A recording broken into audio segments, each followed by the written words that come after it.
Hello, everybody. Looks like we've got a nice little competition happening in the peanut gallery tonight.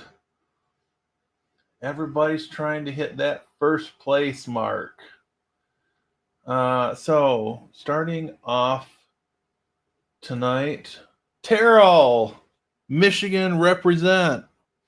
Um, so, David is here. Welcome. Dun, dun, dun, dun, dun. The one, the only The Josephus. is in the house. Dun, dun, dun. Number one. 9:15 on the nose. Um. Oh, wow. Can we catch up? The race is on.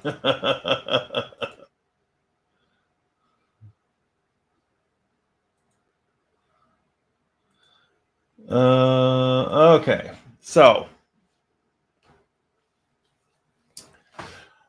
we are 21 days into the month. We've got 10 days to go.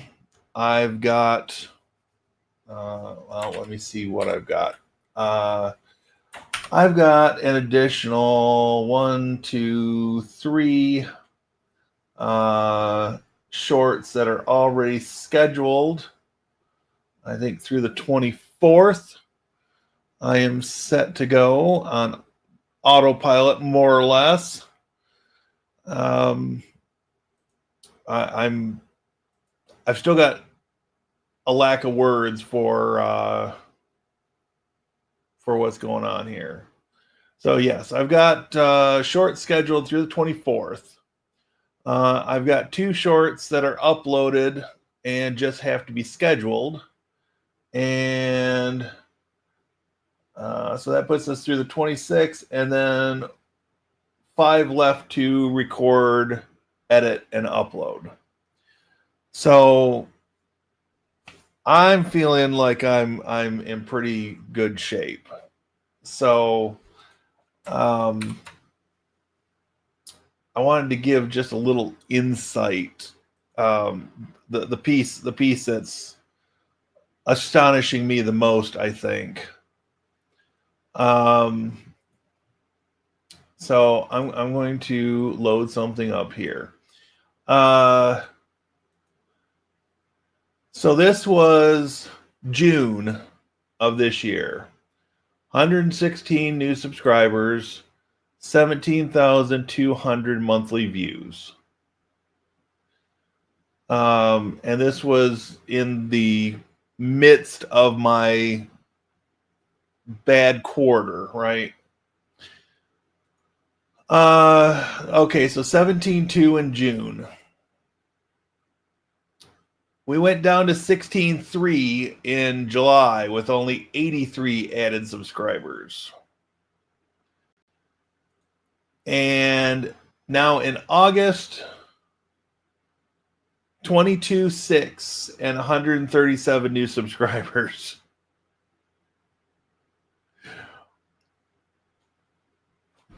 Who would have thought posting one short a day at 9:30 a.m. Eastern for every day of the month would get me this kind of increase?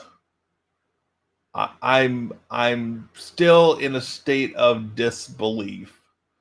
Even down here, formats your viewers watch on YouTube. Everybody watches the shorts. We went up a bar on the live. I just I found an angle and I played the angle. I just had to find a topic that I could actually make this work. Um, and have the ideas to sustain it for a whole month. Now the revenue is still in the crapper, but I'm still maintaining, this being month one of the new strategy. I'm still maintaining that if I continue to do this, then the revenue will start to take care of itself. I could be proven very wrong on this, but I have a suspicion, if I continue down this road that we're going to turn a corner, and 2026 is going to be a really good year.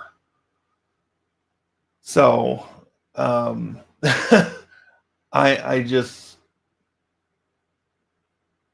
still a little flabbergasted by the whole thing.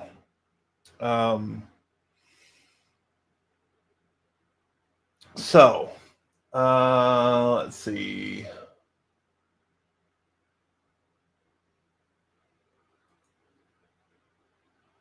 I've not done a short in quite a while.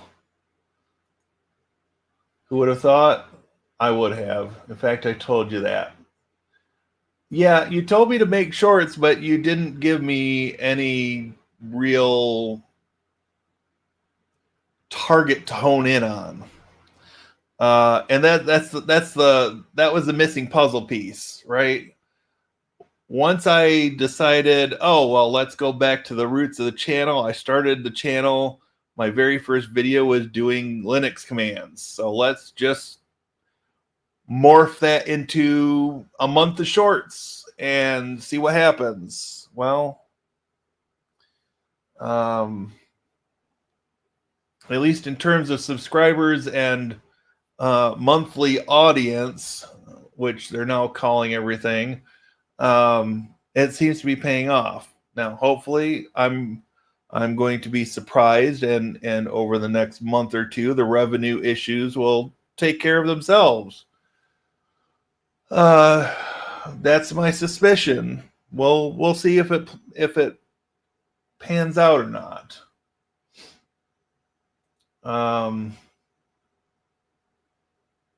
Yeah, shorts and subs, but take a hit on revenue. So I'm sort of viewing this, David, as a long game, right?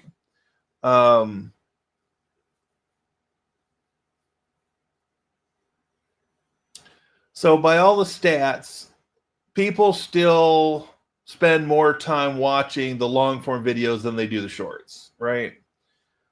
And so just having more eyeballs on the channel is a good thing from a strategy point of view.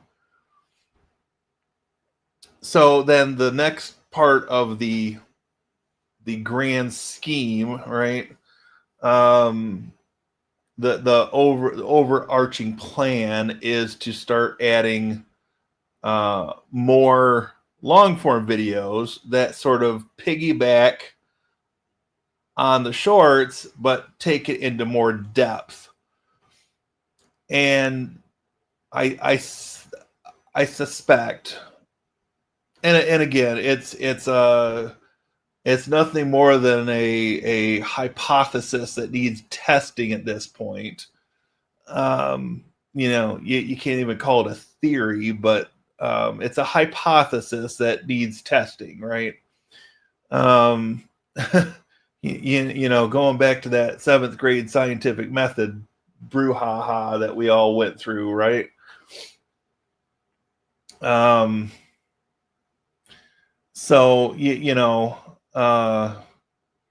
Mr. Gray, if he's even still alive, would probably be very happy that I'm making reference to the scientific method in this way.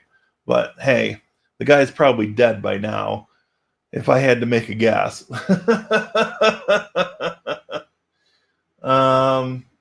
Anyway. So, yeah.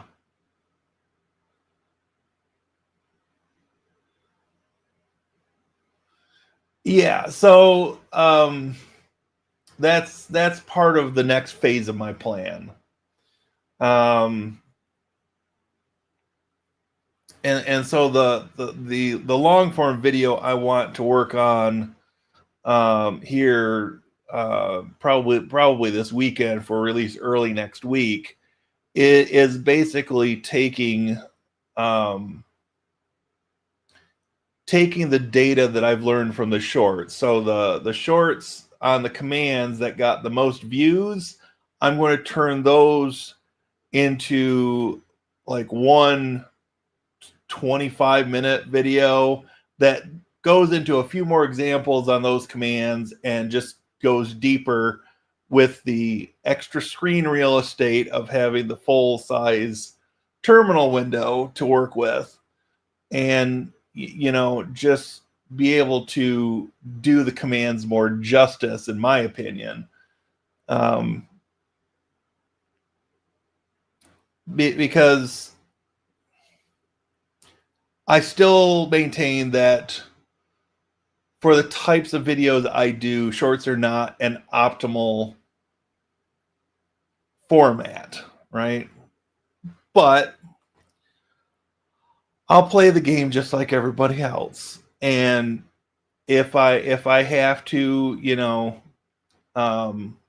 leave a trail of Scooby snacks to get to the big prize, then, the shorts are a trail of Scooby snacks, right? Oh my. Anyway.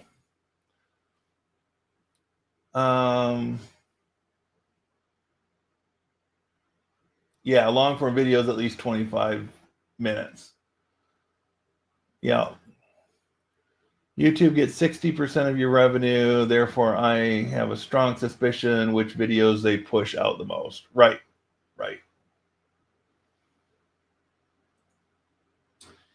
Hello, Alonzo. Welcome in.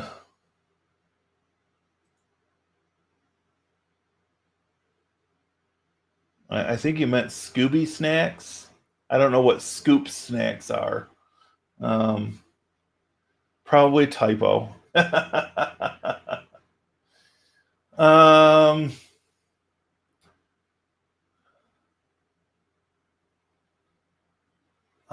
don't know why your comments aren't showing up, Grish.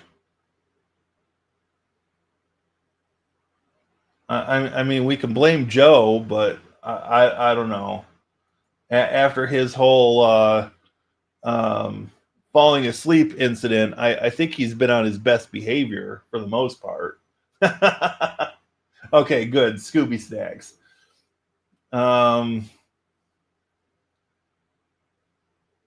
Oh, okay, gotcha. That's what I missed.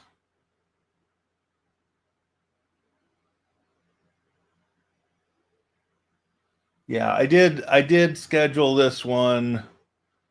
I don't know, it was like 10:30 this morning, something like that.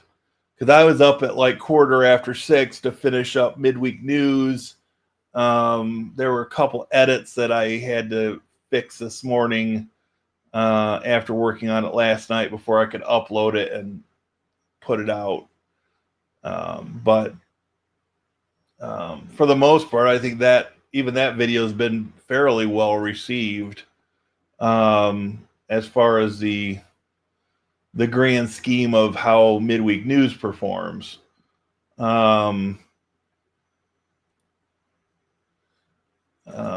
now, that video is at 24 views after,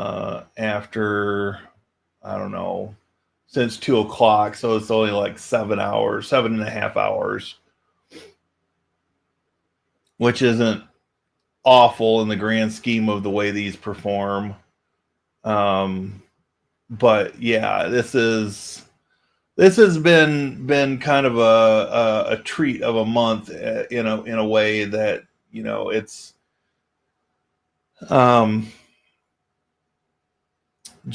just been interesting being able to collect the data on shorts, and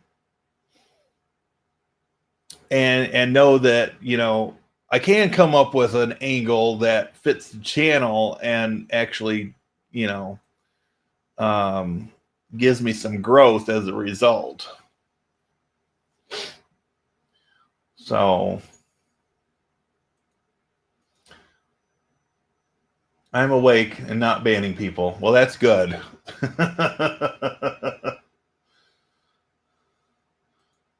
All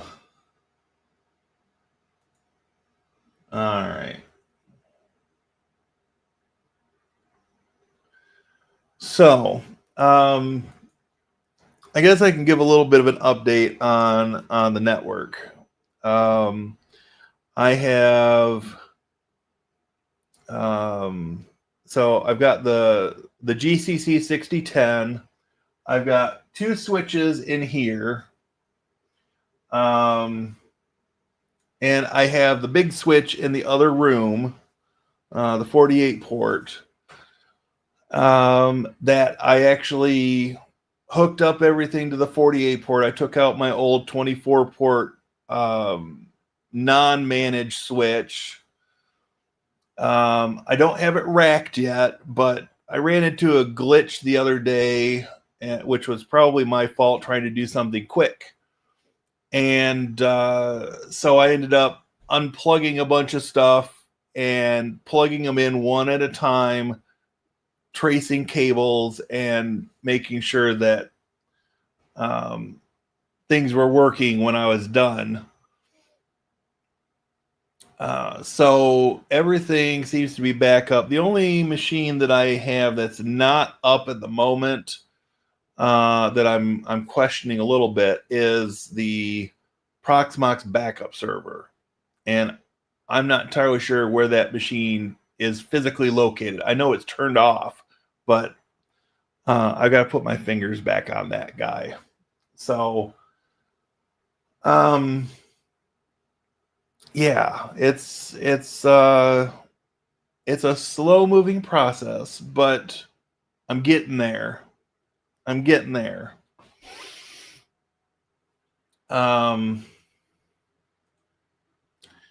So I did make. Let me see if I can find this. Let's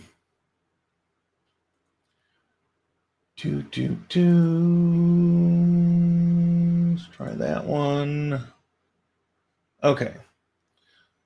Turn off the sidebar again. Orders. Oh, wants me to sign in, of course.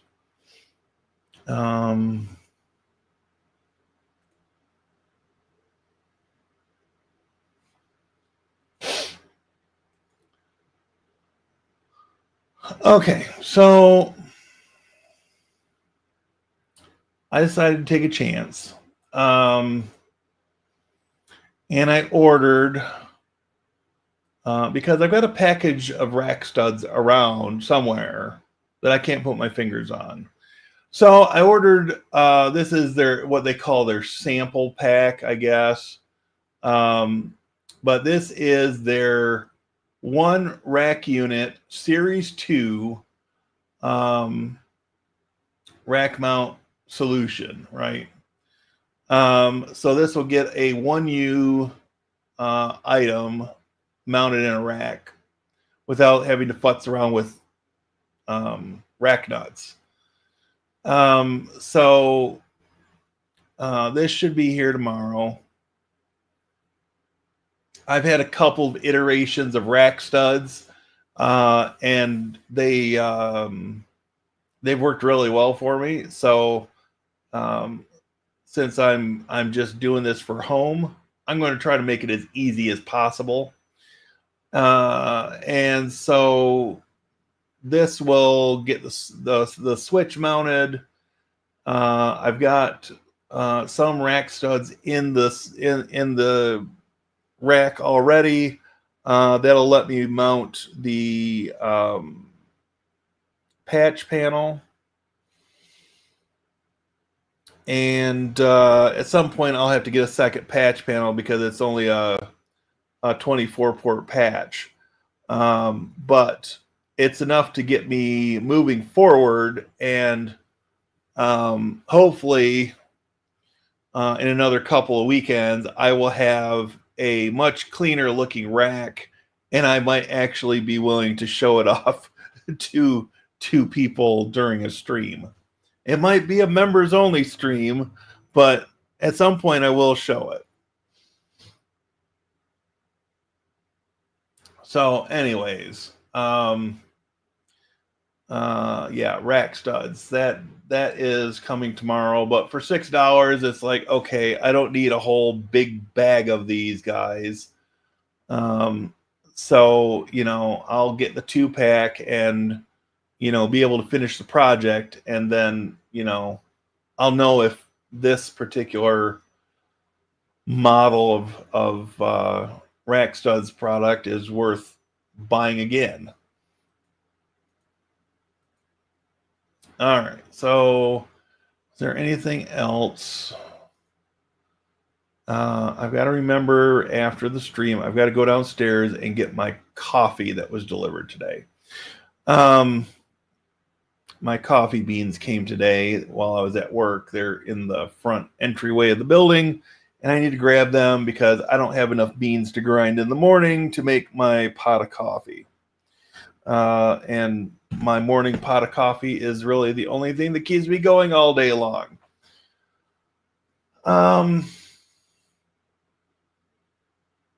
So yeah, things are progressing. Let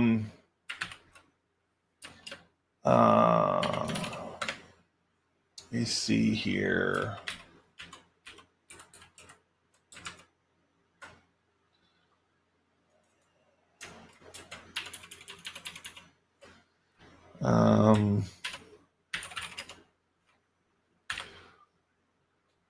So just to give you an idea,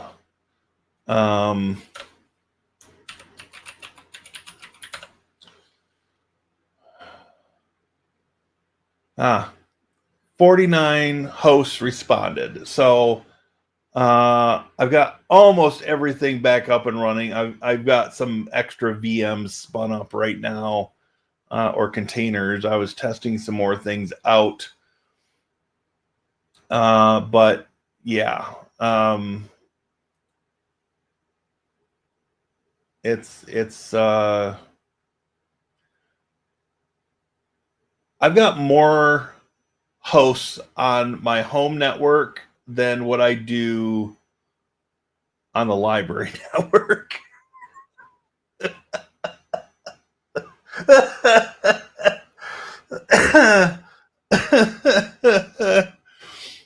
I don't know if that's funny or if it's just sad.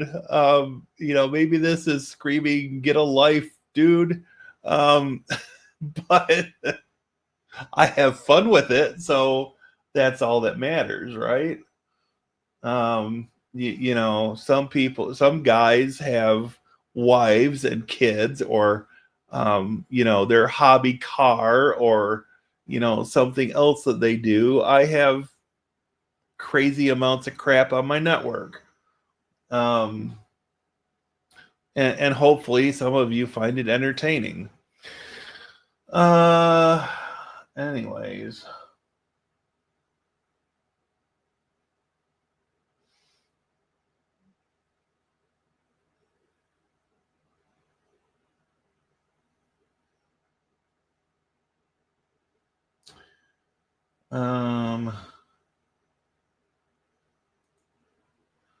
I had this open since it was scheduled.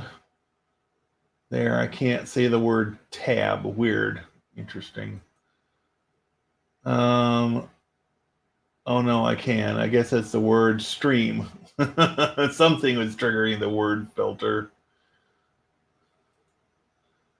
I only use screws for my racks, no studs. The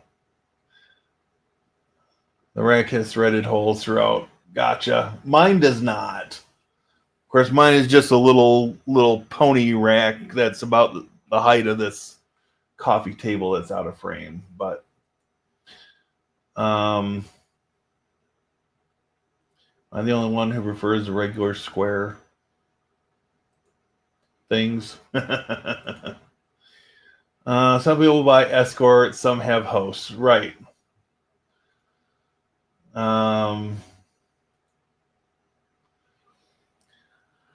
Yeah, it's all good. It's all good. I have fun with it. some days it's a lot to manage and keep everything updated, but all in all, I have fun with it, and that's enough to keep me going, right?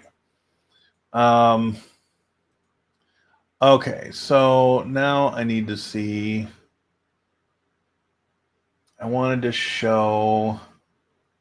Let's see. Virtualization. Okay, so how do these keep getting out of order? I can't explain that one.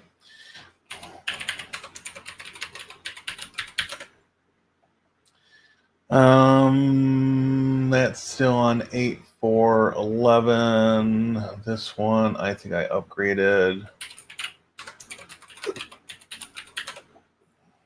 Yeah, that's on 9.05.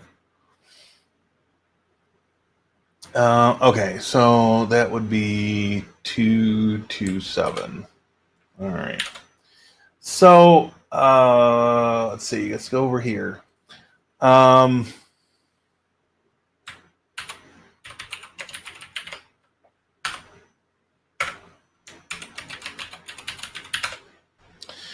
Okay, so this is the sole machine I've got left that I have not updated to Proxmox 9.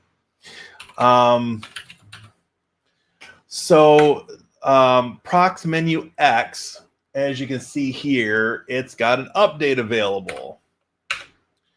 We'll let this do its update, normal version.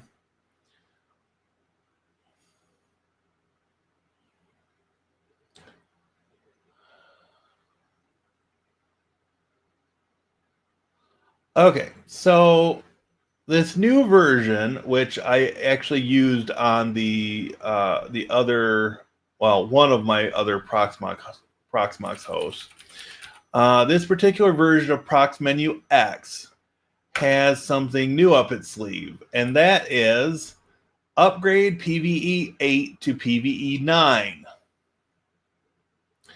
Now, I'm not ready to do that on this machine because this is where all my stuff is running at the moment, or the stuff I've got running. So, like my Proxmox Data Center Manager, there's a Tailscale, an NAN container, and my paperless demo box or VM containers, technically, but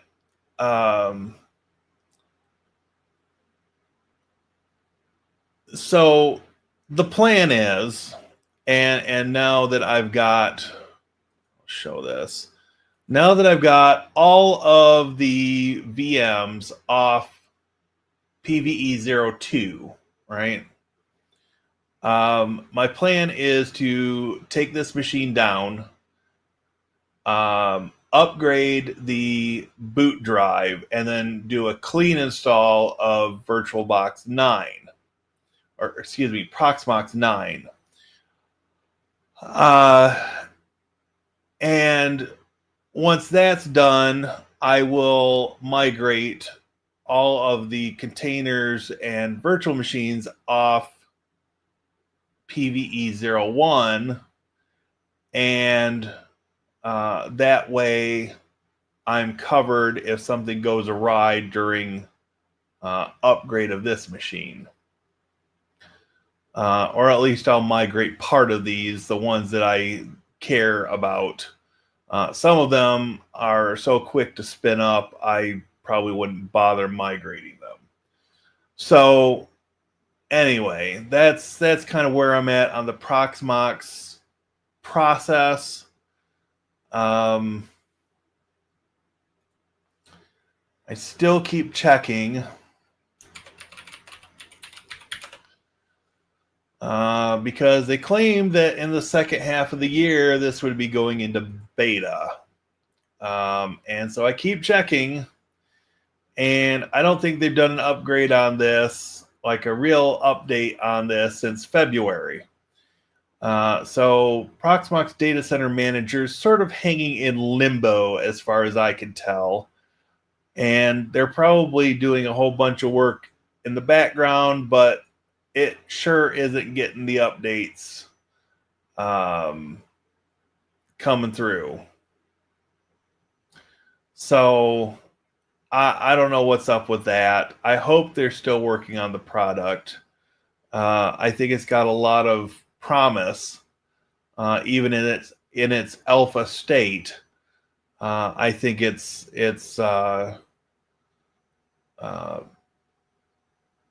quite good, but there are rough edges here and there, and not everything goes through successfully. I've had VMs that I've tried to migrate using this tool, only to have them get stuck in the migration process, and it doesn't properly clear the task, right? So then you've got to go into the command line and run a command to clear the migration task on a given VM, which isn't the end of the world, but ideally it wouldn't be happening in the first place. So it is what it is, right? You can't argue with a product that's free. So here we are, 34 minutes in. It must be boring people. We've only got 5 people watching right now.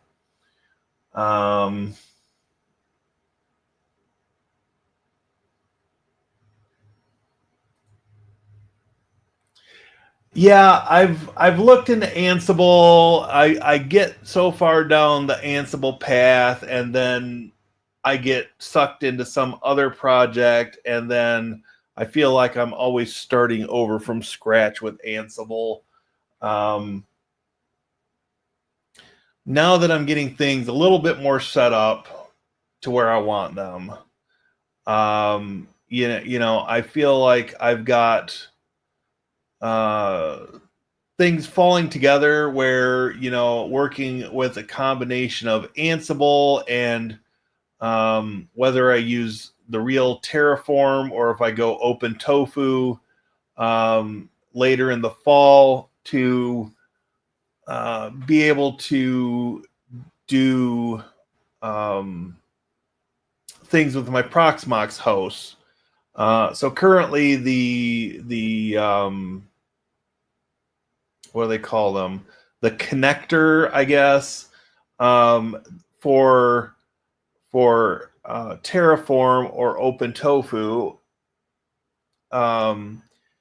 has not been updated to work with Proxmox 9 yet.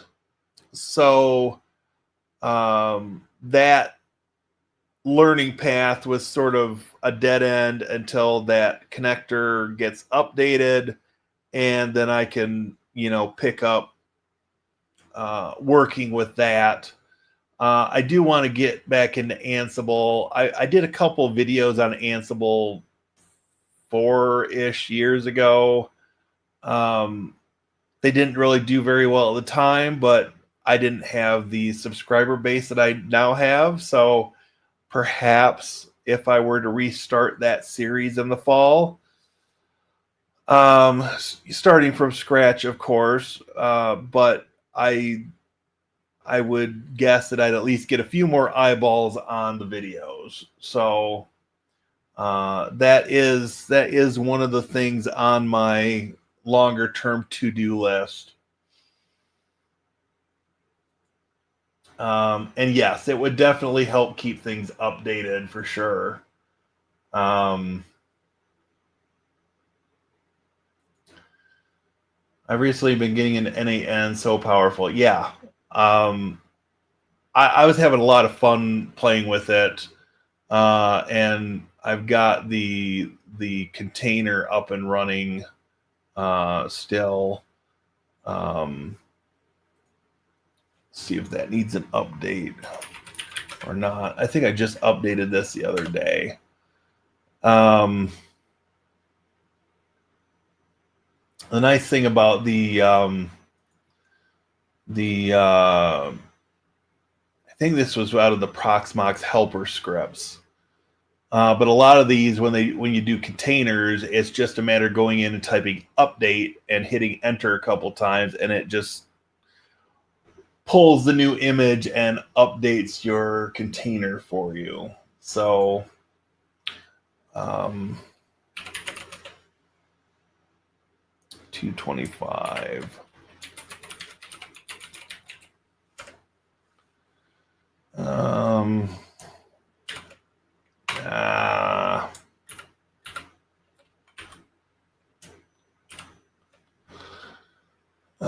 8675. No. Pretty sure it's not 9090. Maybe it is 9090. I don't know. Anyway, it should still be up and running, but I haven't used that in a couple days, and I didn't document how I set it up. So, if I have to respin up another container, I'm not completely opposed to the idea. So yeah, things are coming together. I'll say that.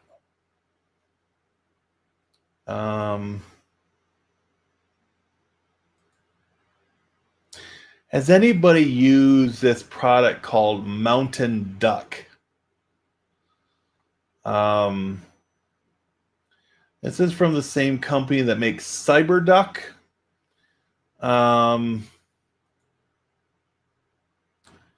So this is a piece of software for Windows and Mac. But there's a caveat here. Let's see if we can come back here. This lets you mount server and cloud storage as a disk in Finder on macOS and Windows Explorer on Windows. And yes, there are plenty of other ways you can do this if you're more techie. I typically do it with rclone, but there are a lot of people that aren't as techie as I am, or don't trust rclone for whatever reason, or don't trust themselves with rclone for whatever reason. And so, Mountain Duck can serve a purpose for those people. Now, here's the caveat. There is a CLI version, and this appears to be free. I'm actually curious enough.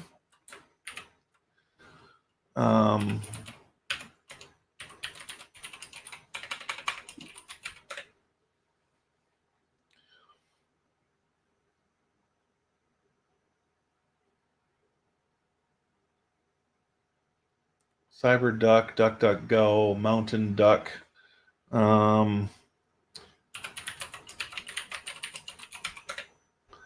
Brew installed Duck. And we're down to 4 people watching, so whatever.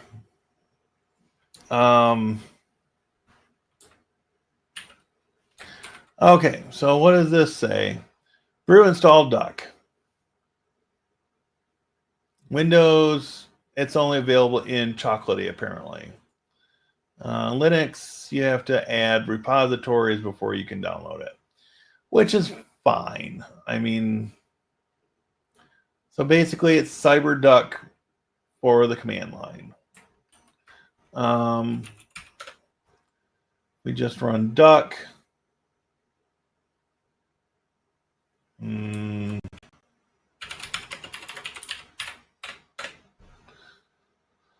Duck help. Okay, CyberDuck is Libre software licensed under the GPL. For general help about using CyberDuck, refer to blah, blah, blah. but yeah, they give you some options here. FTP, FTP with SSL, SFTP, which is SSH file transfer, WebDAV, SMB. So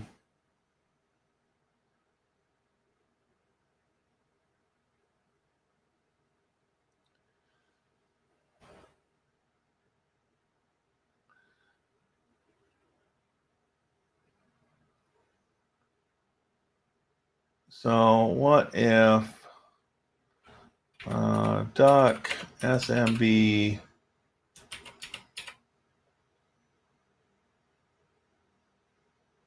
hostname folder file?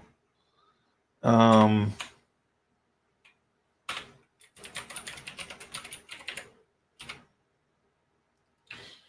do I have on that? We'll see what they tell me here. Missing required option. So upload, download, denote a folder.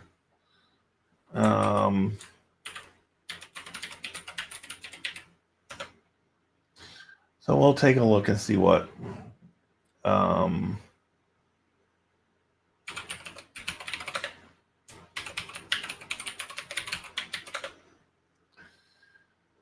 no. This probably needs an update too. I'll do that later. Okay, File Station 5. And we are 45 minutes into the stream.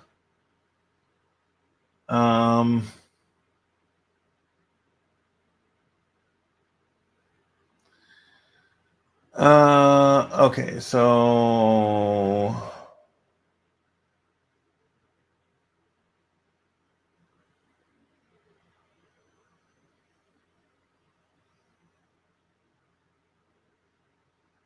where'd Nikon?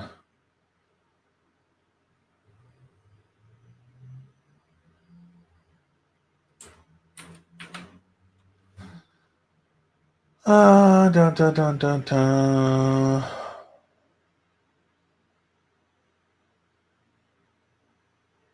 URLs must be fully qualified.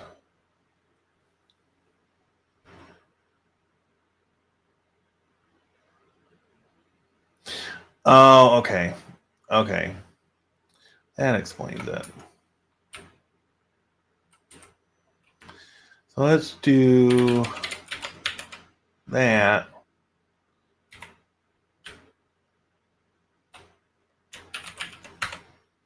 See if it likes that better. No.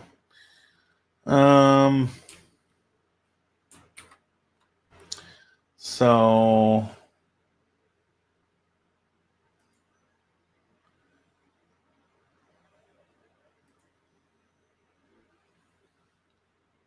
documentation. Hey, who would have thought?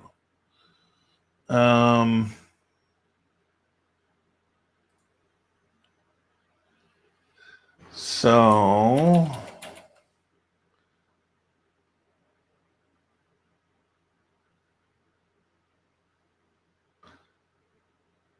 usage, duck options. URLs and arguments must be fully qualified. You can reference files relative to your home directory.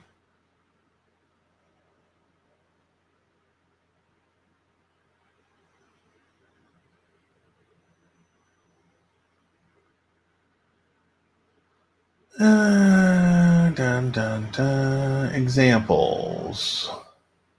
S3 buckets, OneDrive, generic options.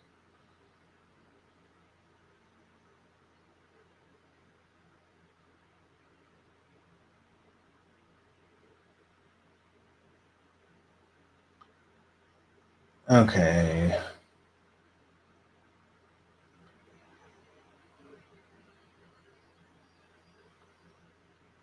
So what is it?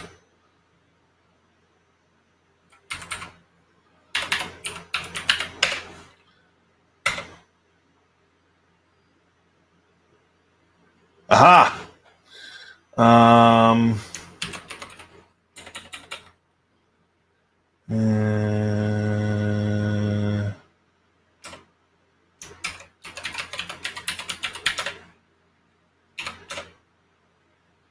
Unknown error, but the login was successful. Oh well. I'll have to play with that another time. Anyway.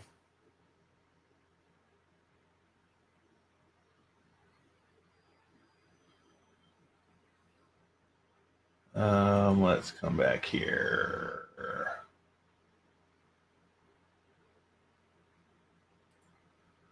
How is the library? Library is all right. Let me see if I can grab something out of my email real quick. I'm gonna open up another tab group. Google. Of course.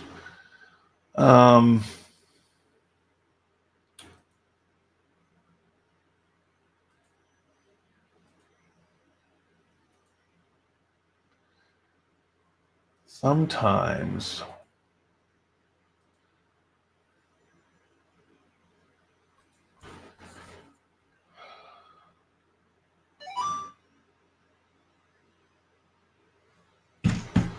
so apparently the tab groups in Firefox are somehow sandboxed from each other, right? So I've got a tab group that I've got YouTube logged into, but then when I open the tab group that has my email, I have to log in again. So somehow it's sandboxed from each other.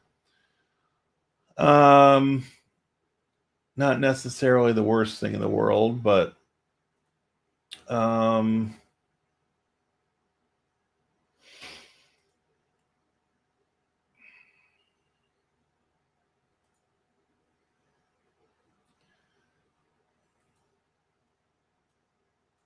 so well, let's download that.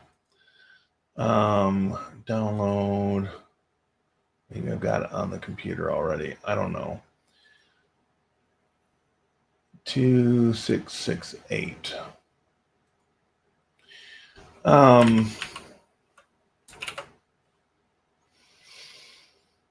Pictures 2668. This one. So on Tuesday they did the wrap on the lockers. So this is what the locker looks like at the back of the building. So each of these doors will open up and people can come in and grab their items. Underneath this little flap here is a touch screen. And yeah, it's going to be interesting to see how people take to this. So that's like the big thing that's been going on at the library, is getting this ready. For whatever reason, they decided not to wrap the ends, so those are the same color as this bottom base here, which isn't the end of the world, but hopefully they're going to reconsider and wrap the sides as well. So yeah, that's been interesting. I've installed this week. I installed 2 new receipt printers. So that was interesting. They were in fact drop-in replacements for the old receipt printers that we'd had, that were probably purchased by the city before the library split from the city, which predates my employment by a year-ish. Maybe 14 months. I don't know. So that's been going on. I've been going back and forth with a few vendors on information. The facelift that we're doing on the first floor apparently has ballooned up to $300,000 for the things that they want to do, which is only an extra $50,000. So what's an extra $50,000?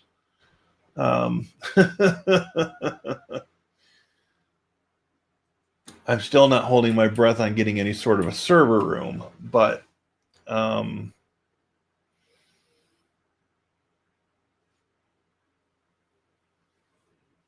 can't say that there's been a whole lot else going on over there. Just normal day-to-day operations, I guess, at this point. Yeah.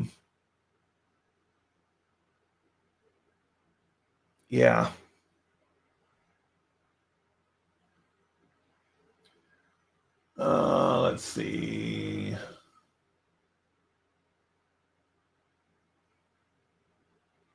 Mountain Duck reminds me a DNS service. Good to know.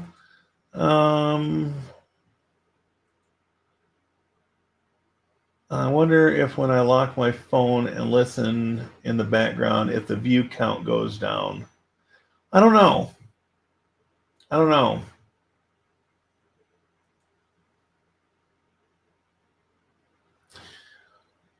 So that happened before I started at the library. So the library for years had been a department of the city, right? The city, when some of their other departments were able to unionize, they denied the library the ability to do that.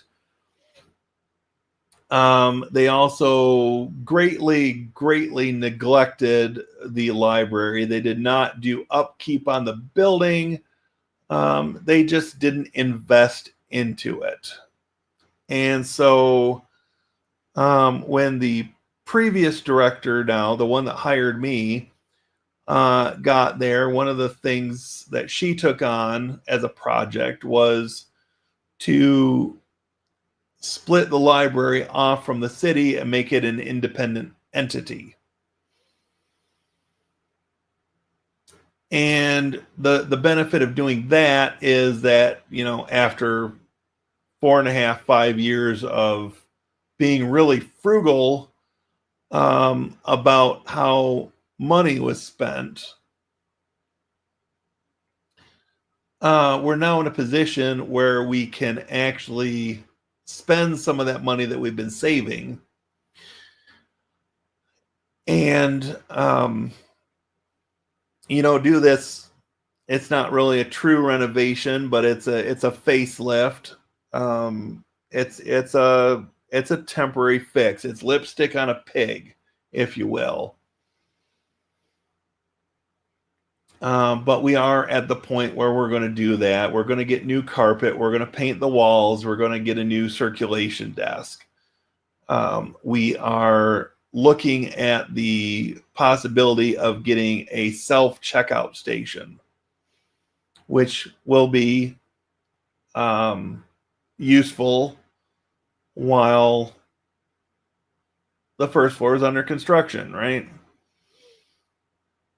Because when they go to rip out the existing circulation desk, then, we've got to have some way to check people out, right?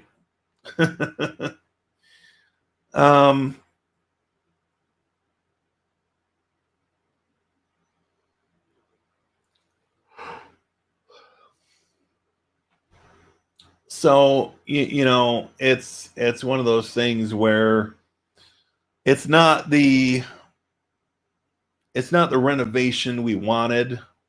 It's not the renovation the patrons deserve. But they collectively voted down the bond, and so we're doing what we can with what we've got.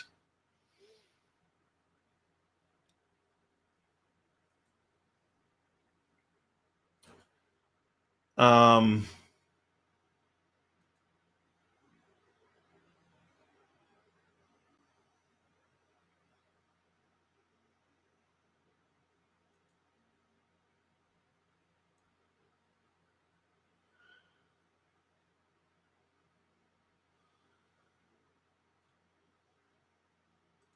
yeah, that guy can go away right now.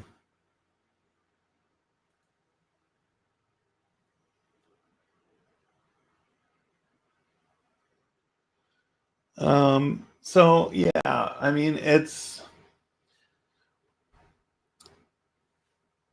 a step forward. It's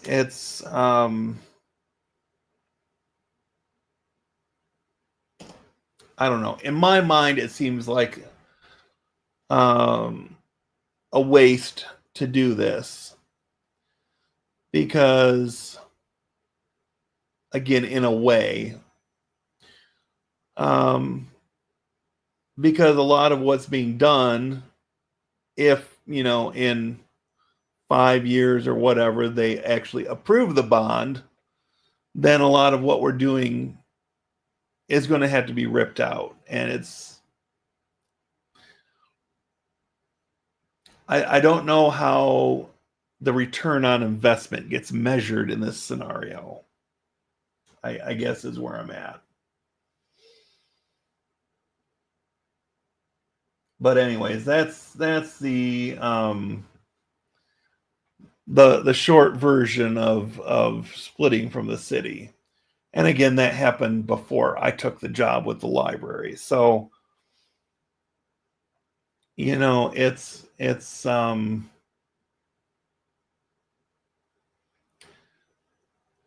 what needed to be done in order for us to even get to where we are right now. And it's a stepping stone. It is what it is. Um so anyways, we are at the hour mark right now. So this is as good a time as any. Hey, look at that.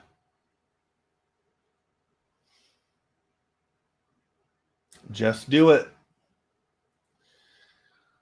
Um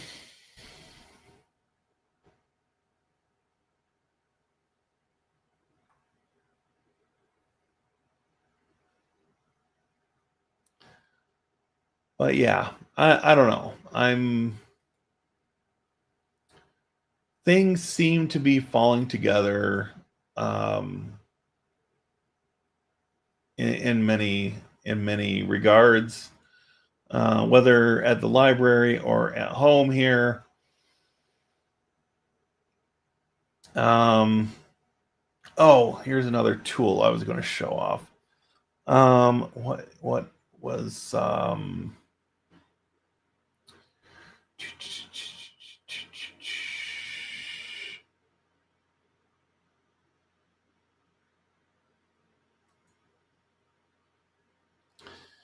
what was that called?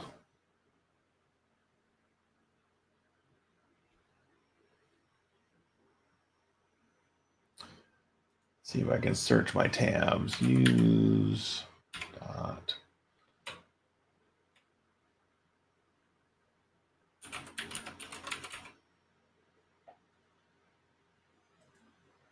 Okay, this is kind of cool. Um, I'll show this off and then we'll wrap this up. So this is pretty small, but this is use.house. I'll drop this into chat.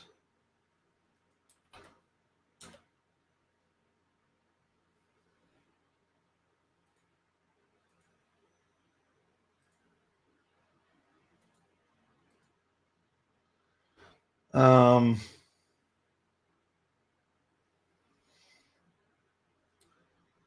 so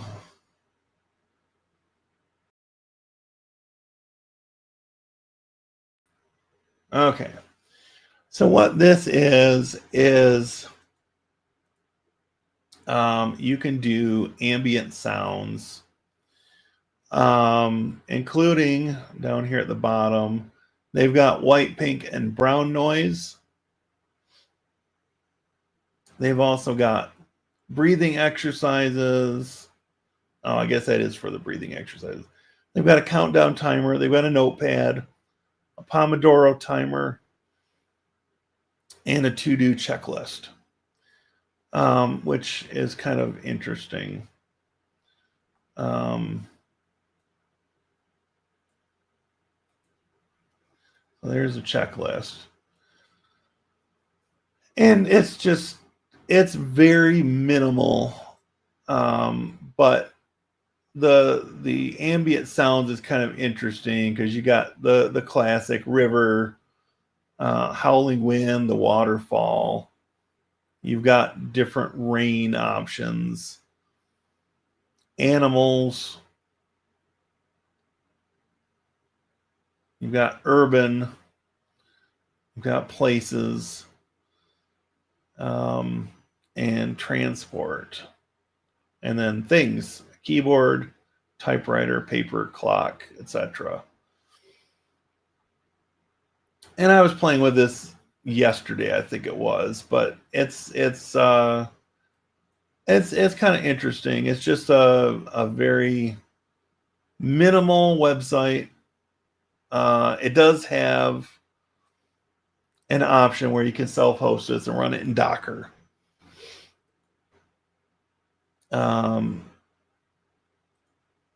So if we jump over to GitHub,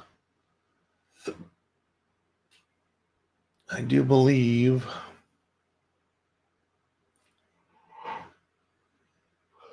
there's a Docker Compose. Very minimal.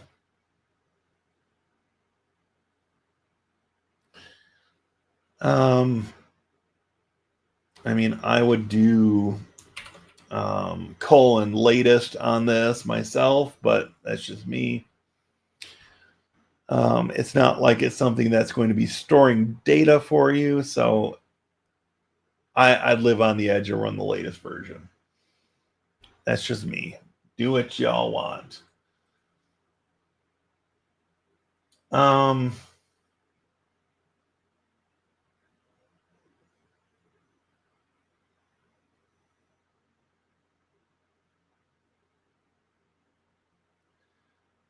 So yeah, anyway.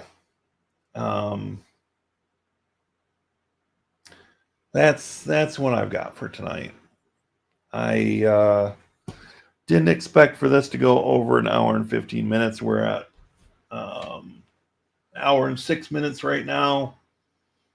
So I guess this is as good a time as any to start the gradual wind down and wrap this up, and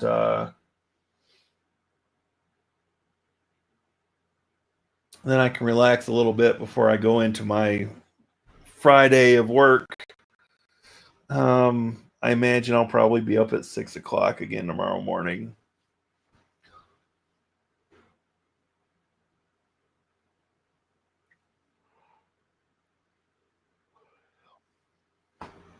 I was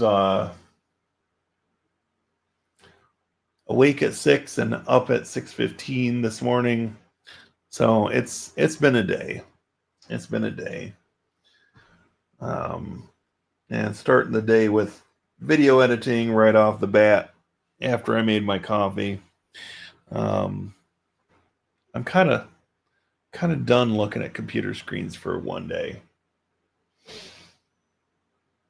So, if anybody's got final thoughts or questions, now is the time to do it. Otherwise, I'm going to start winding this down and wish everybody a good night.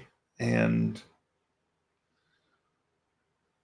depending how I'm feeling after work tomorrow, there might be a members stream. I haven't decided yet. I'm not rolling it out. Let's see. Alonzo says, anyone else unmanaged Keep Link 2.5 gig switches? Need a switch to pair with GLI Net Travel Router. I have not even heard of Keep Link.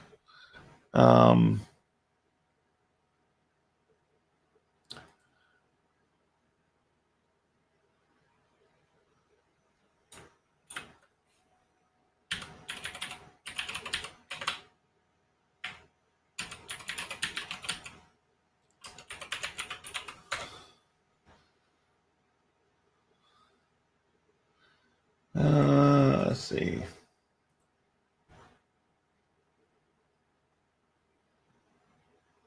Well, I do have them on Amazon.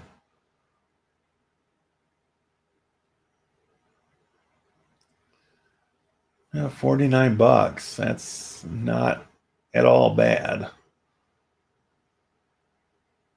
Just a simple 8-port unmanaged switch with an SFP port. A 10 gig SFP port, no less. Wow.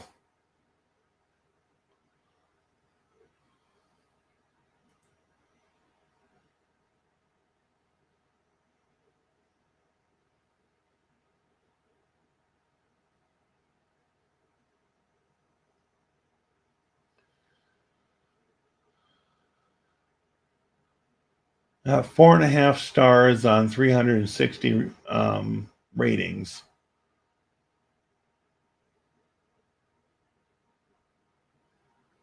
I mean,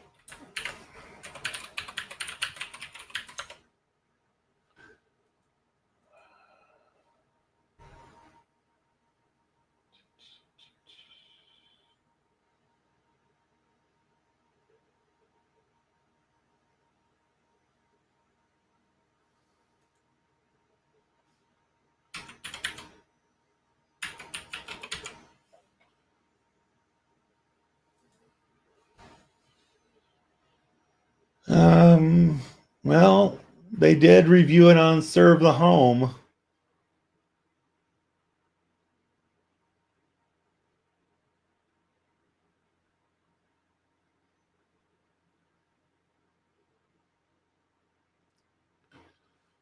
And I can put this in the chat just for reference.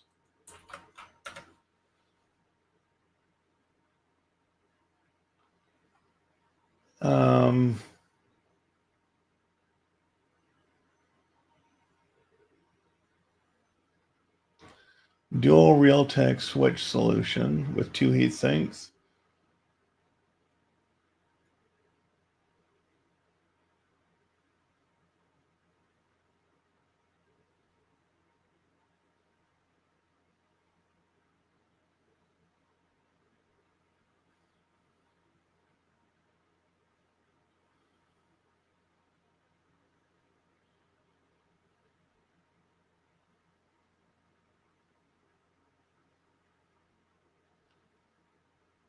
Yeah, I mean, it seems like a positive review.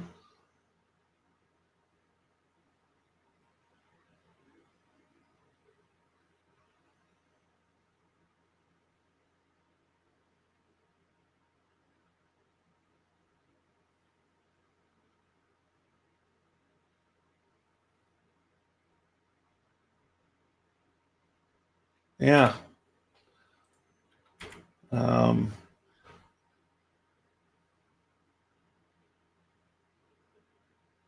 let's see.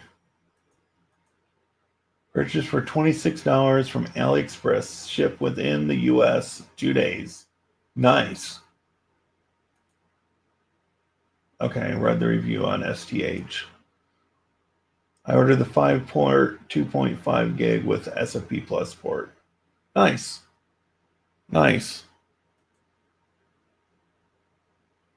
That's probably this one.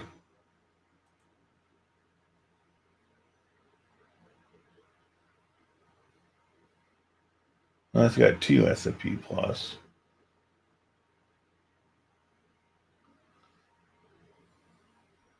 Interesting.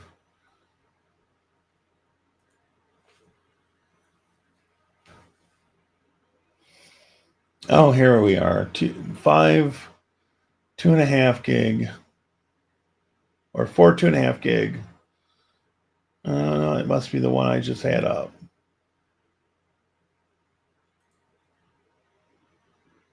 It looks different.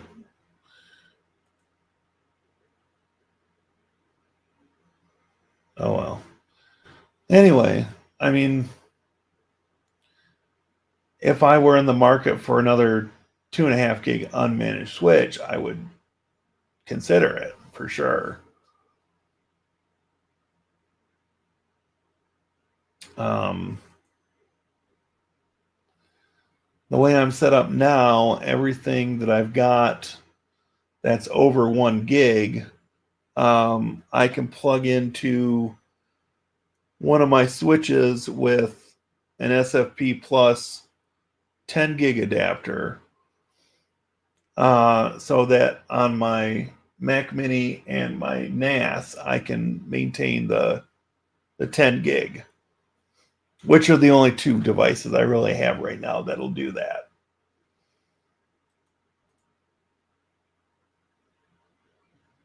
I purchased the Sodola switch from Amazon with 2 SFP Plus ports. Nice. Very nice. So yeah, I'm like I said, I'm pushing into an all managed setup after a lot of years using unmanaged switches.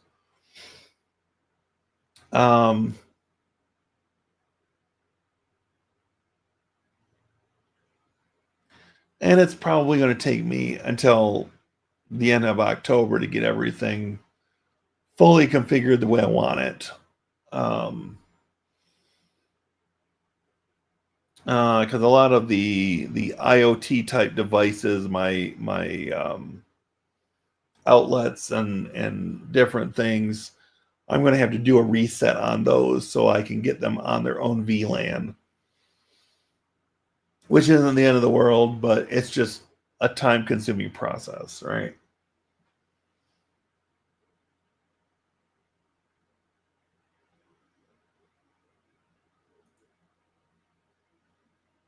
Oh yeah, behind the TV and on a cart. Yeah, that's one of a couple places I will still have unmanaged switches. But yes, there will be one on my TV stand to run the Roku and the PlayStation 3 for Blu-ray and the Volumio audio server that I built.